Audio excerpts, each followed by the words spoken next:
Simon, nice to see you again. We are flying together in Uvalde at the World Gliding Championships next year.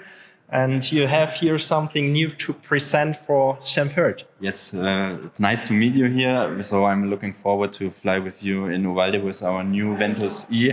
It's our new self-launcher in electric way. As we have some experience with the front electric sustainer, we already knew that some of the customers are pretty interested in a self-launching version. And also the experience of the front electric sustainer is not that the people are just interested, that they are very happy with the system. Yeah, and I see it by myself. My videos are watched quite often and frequently if it's something about electricity, electric flying, electric propulsion and so on. So it's really cool. It's silent. It fits great to gliding, I would say.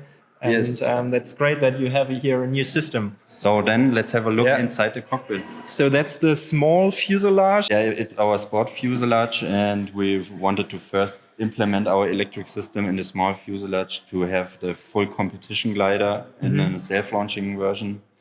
And moreover, we have more capacity in the production with the small fuselage. And so we wanted to have a prototype in the small fuselage first. All right, Stefan, as I already mentioned, we have our prototype here, and therefore the display and control unit is not installed in the cockpit already. We have it still here at the ground to test it and show all the people here at the Segelfliegertag. We have our main switch on the right side, and that's like the configuration we have also in our cockpit then. And on the left side, we have our DCU display, which is developed together with Solo. The plan is to have the rotary encoder for the throttle, or do you have something else in the cockpit? For the throttle, we have it on the left side in the cockpit or the right side. The decision is not done yet, but we don't want to have it at the display. Okay. It's like our self-launching version with the Ventus, so we have it on the left or on the right side. Wow, that's great, yeah. Okay, then let's retract it or...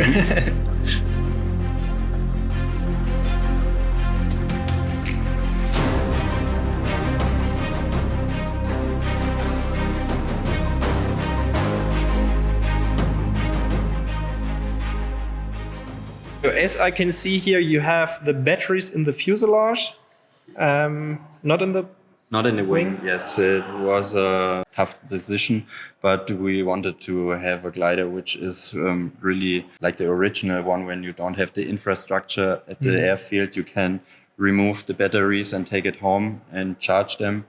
And also when you want to rig the glider, inside the wings, when you have the batteries, the rig or the weight of the wings is just heavy, and then to rig the glider, it's not that good.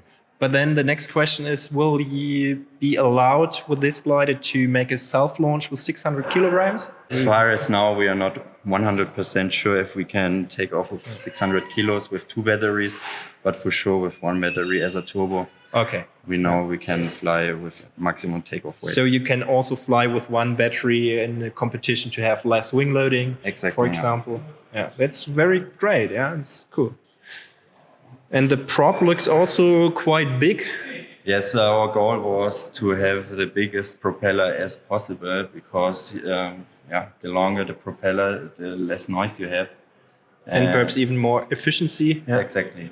So also with our wing area, we expect a wing loading of 45 minimum, which is pretty great for electric self-launcher. And then we have a quite big margin with the wing loading going up to 55. Yeah, that's great, especially here for the German conditions or weaker conditions.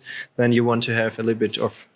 Yes. Yeah. As we both already experienced in several competitions, there are some days where you want to drop all the water and want to climb as good as possible. Yeah. And therefore we are happy with the wing area of our Ventus. With the electric propulsion, some people still think it is quite limited for the range. What range do you expect after a self-launch? How far can you fly back home if the weather shuts down, for example?